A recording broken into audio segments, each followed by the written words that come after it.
Hello beadlings, welcome back to another episode of Rave History. This time we are going to be talking about the Rave Act. So there's a lot that I want to talk about here. I really want to cover what the scene was like prior to this legislation and the effect that it had and is still having on the scene. But I think in order to do that, I need to kind of cover what this is, how it came about, and just go over the facts of the legal stuff first. The first thing that we need to do is rewind to 1986 when the war on drugs was at its peak and there were laws enacted known as crack house laws. Pleasant. So essentially what these laws were, it's listed here, exactly the law, but basically it makes it so that if you own or operate any house or place of business where people are buying drugs, selling drugs, or using drugs, and that's the purpose of the establishment, that's against the law and you could be liable for up to 20 years in jail, $500,000 in fines, really, really strict laws, right?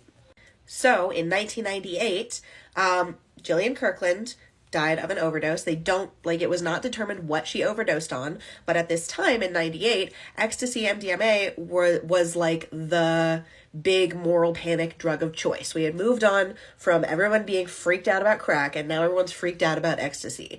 And having somebody die at a rave, at a Disco Donnie rave, was a huge deal. Media went crazy. DEA prosecuted. They actually indicted Disco Donnie, tried to send him to jail based on the crack house laws. They failed. He did not go to jail. But as a result of that, because he didn't go to jail for that, new legislation was proposed called the Rave Act. And that was specifically targeting promoters and owners of venues where drug use was suspected to be happening. So this act was first proposed in 2002. It's called the Reducing Americans' Vulnerability to Ecstasy Act, or the Rave Act. It's absolutely just targeting ravers and targeting raves. In this act, they listed a number of different things that would be considered drug paraphernalia, including pacifiers, glow sticks, water bottles, any and all sort of harm reduction initiatives or things that could be perceived as harm reduction. All under this proposed law would be drug paraphernalia and would be a cause for the promoter and the owner of the venue to both be fined, I think it was $20,000 and potential jail time. The Rave Act actually did not pass, but the following year in 2003, it was renamed the Illicit Drug Anti-Proliferation Act, and it was attached as a rider to the same legislation that made Amber Alerts a thing, and without any review, it passed. Go to part 2. Hello beadlings, welcome back to another episode of Rave History. This is part 2 of me talking about the Rave Act. So where we left off in 2003, the Rave Act, renamed Illicit Drug Anti-Proliferation Act, that's a hard word to say, was added as a rider onto the Amber Alert bill. And of course, that bill, everyone wanted to pass. There was a lot of pressure to pass that bill. So it passed without any review.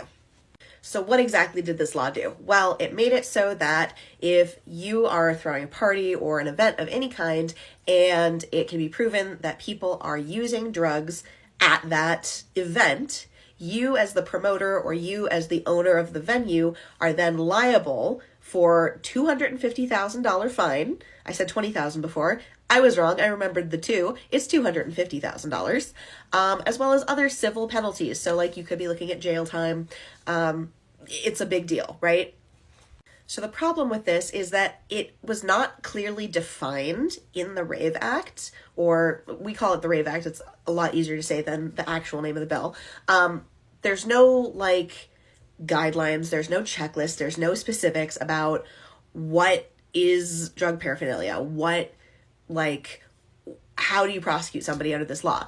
Nobody's ever gone to jail under this law, but it did make organizers, it made promoters, it made venue owners really nervous, really paranoid. And a bunch of people just stopped throwing raves and a bunch of venues stopped allowing raves to happen because of the possible consequences of this. Because there were no specific guidelines, it also meant that it was really up to the individual venue or the individual DEA agent or the individual law enforcement agency, whatever, to decide this is suspicious, this is not. we're going to raid this venue for this list of reasons, and because we say so, like, we can do this. So any harm reduction efforts that were happening up until that point were stamped out pretty severely. A lot of people in the rave scene will, like, today see the effects of this, as there's no real harm reduction being done, like, sponsored by the festival. Dance Safe and other harm reduction organizations will get, like, kicked out of festivals if they are found there, because just having them there and, like, the festival allowing them to be there or even promoting them being there could be looked at as the festival supporting drug use. And this is the specific law that penalizes that. I have a lot more that I want to talk about in terms of how this act currently affects the rave scene, as well as the effects that it had and the impact it had on people who were raving at the time. But I am running out of time because I only have 3 minutes. So that's what the Rave Act is, and that's how it came to be.